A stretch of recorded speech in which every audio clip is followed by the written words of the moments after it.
Capitalisme, statut juridique d'une société humaine caractérisée par la propriété privée des moyens de production et leur mise en œuvre par des travailleurs qui n'en sont pas propriétaires. Ses fondements sont l'entreprise privée, la liberté du marché, l'importance des capitaux techniques et la domination du capital financier.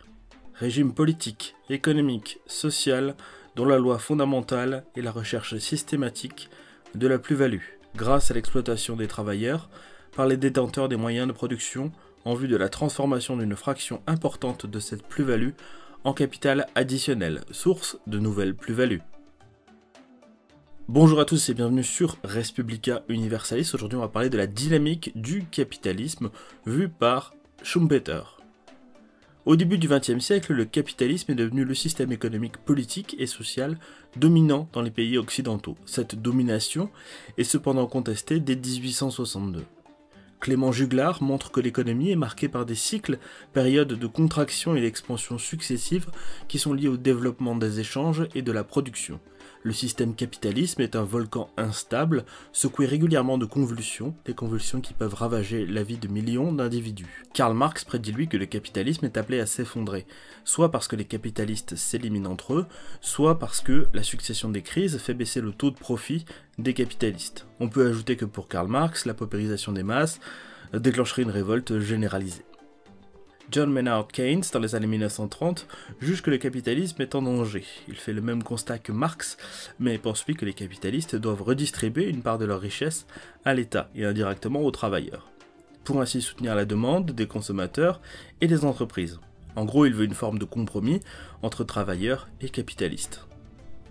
C'est dans ce contexte que Joseph Schumpeter vient marquer le paysage des idées économiques, sorte de dandy allemand, conservateur et ultra-élitiste, mais fidèle lecteur de Marx, ainsi que de Léon Walras, l'économiste préféré des bourgeois. Pour Schumpeter, les buts de son existence étaient devenir le meilleur amant d'Autriche, être le meilleur cavalier d'Europe et devenir le plus grand économiste du monde. Il dit aussi que des trois objectifs, il n'en avait raté qu'un seul, à vous de dire lequel. Schumpeter est une espèce d'électron libre dans un milieu économique plutôt dominé par les libéraux, les marxistes et les keynésiens. Critique de chacun de ces courants, il leur a emprunté la plupart de leurs outils théoriques pour créer sa propre synthèse de la pensée en sciences sociales et économiques. Il rejette d'emblée le pur économisme, étant un tenant de l'interdisciplinarité en sciences humaines. Lui-même est en grande partie un historien de la pensée économique, plus qu'un économiste, terme qui a finalement assez peu de sens. Il reproche en particulier aux économistes, et notamment Walras et les libéraux, de ne pas concevoir le capitalisme comme un processus dynamique, mais un modèle figé, dominant et éternel, régulé par des pseudo-mathématiques aux prétentions scientifiques.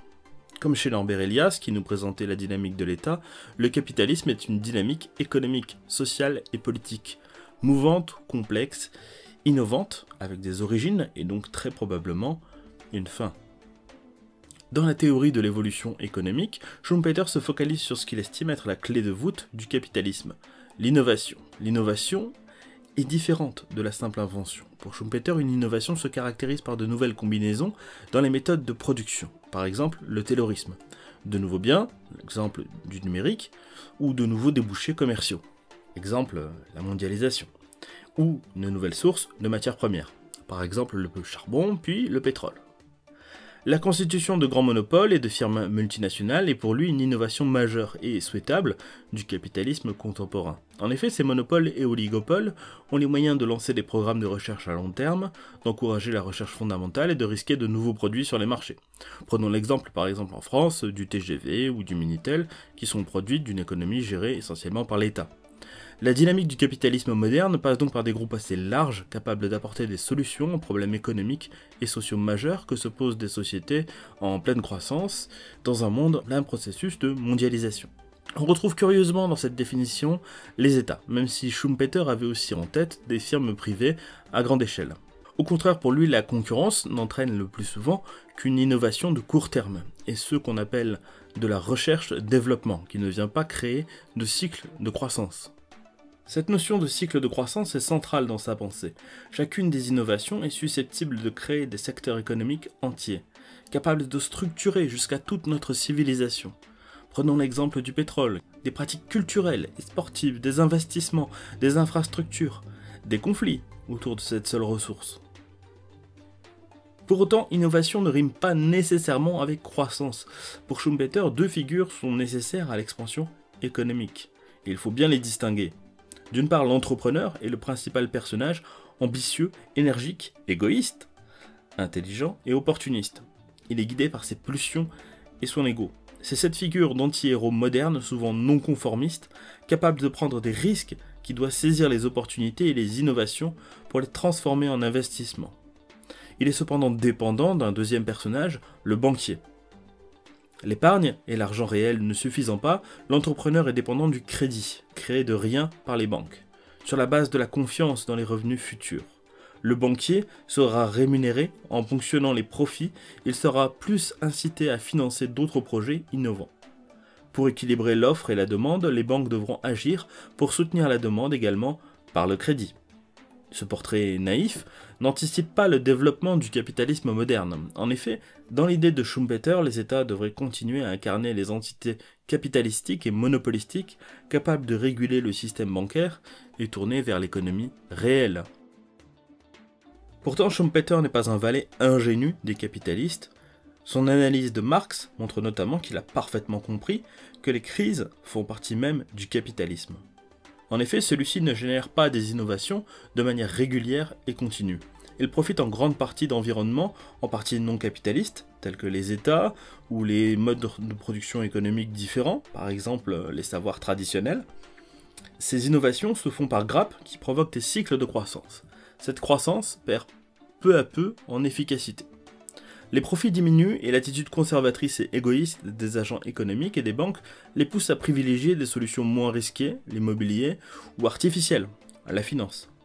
Les entreprises et les consommateurs perdent ainsi accès au crédit, ce qui déclenche des crises et des récessions. Ce moment de crise est un moment d'opportunité. Les bases anciennes de la croissance sont balayées au profit de ceux qui savent prendre des risques et faire les bons paris. Schumpeter parle ainsi de destruction créatrice, qui redémarre un nouveau cycle. Ces cycles plus ou moins longs s'enchevêtrent les uns dans les autres et correspondent à autant de causes sociologiques, psychologiques et économiques. De manière très surprenante, ce grand fanat du capitalisme et de son modèle innovateur en annonce la fin, dans son livre de 1942, Capitalisme, Socialisme et Démocratie. À son grand regret, il prédit la victoire du socialisme, non pas comme Marx en visant la baisse des profits, mais aussi comme lui en pointant les succès qui en causeront la chute.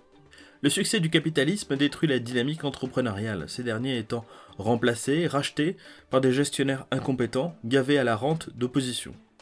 Les banquiers deviennent d'autant moins audacieux qu'ils gèrent des fortunes considérables et ne prennent plus les risques nécessaires, ou les dirigent vers des secteurs où le profit est rapide, au détriment des investissements nécessaires. Ce fonctionnement ne peut déboucher que sur des injustices susceptibles d'alimenter la rancœur du reste de la société. Les intellectuels déclassés, ou au chômage en particulier, forment une véritable armée capable de conquérir le pouvoir dans les sociétés démocratiques. Pour Schumpeter, le New Deal de Roosevelt et Keynes ouvraient la voie au socialisme. La suite semble avoir donné tort à Schumpeter, puisque démocratie bourgeoise et socialiste formèrent un compromis, en 1945, qui permit plusieurs décennies de prospérité pour le capitalisme, tout en favorisant un considérable progrès social. Cependant, avec la résurgence du capitalisme néolibéral dans les 40 dernières années, la montée de la finance et la fin de plusieurs cycles d'innovation, héritage de la Seconde Guerre mondiale, son analyse paraît de nouveau pertinente pour analyser la dynamique du capitalisme. Essentiellement parce que le capitalisme contemporain semble surtout se contenter de détruire plus que de créer, et semble se contenter de vivre sur l'héritage du passé, la socialisation de ses pertes et la privatisation des profits pour une poignée d'élus. Mais si celui-ci passait bientôt par une nouvelle phase de destruction créative, serions-nous les témoins de la fin du capitalisme, ou est-ce le début d'un nouveau cycle du capitalisme, réduit à nouveau à accepter de faire des concessions pour survivre? Voilà, merci à tous de m'avoir écouté sur la dynamique du capitalisme, j'espère que ça vous aura intéressé. N'hésitez pas à me laisser un commentaire, me donner vos impressions si vous n'êtes pas d'accord, si vous avez un argument à objecter ou un point à rajouter de la pensée de Schumpeter sur lequel je n'aurais pas assez insisté, si vous voulez aussi développer cette notion de destruction créative dans les commentaires, si vous voulez qu'on l'explicite. Je vous fais de grosses bises et puis je vous dis à très bientôt sur Respublica Universalis.